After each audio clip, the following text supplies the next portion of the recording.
अवैध दारूची वाहतूक करणाऱ्या वाहनास पकडण्यात शहादा पोलिसांना यश. तब्बल 84,12,000 रुपये किमतीची दारू वाहनासह जप्त. शहादा पोलीस ठाण्याचे पोलीस निरीक्षक निलेश देसले यांना गुप्त बातमीदारामार्फत माहिती मिळाली की दोंडाईचा सारंगखेडा मार्गे एका लाल रंगाच्या अशोक लेलँड कंपनीच्या कंटेनर ट्रकमध्ये विदेशी दारूची चोरटी वाहतूक होणार आहे अशी खात्रीशीर माहिती मिळाल्यावरून शहादा दोंडाईचा रोडवरील संविधान चौक येथे नाकाबंदी करून एक लाल रंगाचा अशोक लेलँड कंपनीचा ट्रक क्रमांक KA09AB0484 यास थांबवून ट्रकवरील चालकास त्याचे नाव गाव विचारता त्याने त्याचे नाव सुरेश भगीरथराम बिश्नोई, बाडमेर, राजस्थान असे सांगितले.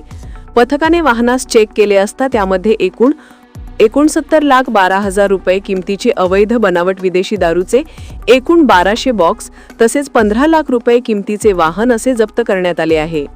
त्यावरून नमूद इसम नामे सुरेश भगीरथराम बिश्नोई यांच्या विरुद्ध शहादा पोलीस ठाणे येथे गुन्हा दाखल करण्यात आला आहे. सदरची कारवाई नंदुरबार जिल्ह्याचे पोलीस अधीक्षक श्रवण दत्त एस, अपर पोलीस अधीक्षक आशित कांबळे, शहादा विभागाचे उपविभागीय पोलीस अधिकारी दत्ता पवार यांच्या मार्गदर्शनाखाली शहादा पोलीस ठाण्याचे पोलीस निरीक्षक निलेश देसले, पोलीस उपनिरीक्षक भुवनेश मराठे, दत्ता बागल, जितेंद्र सूर्यवंशी व विक्की शिंपी अशांनी केली आहे. स्टार 1 महाराष्ट्र न्यूजसाठी इरफान पठाण, शहादा, नंदुरबार.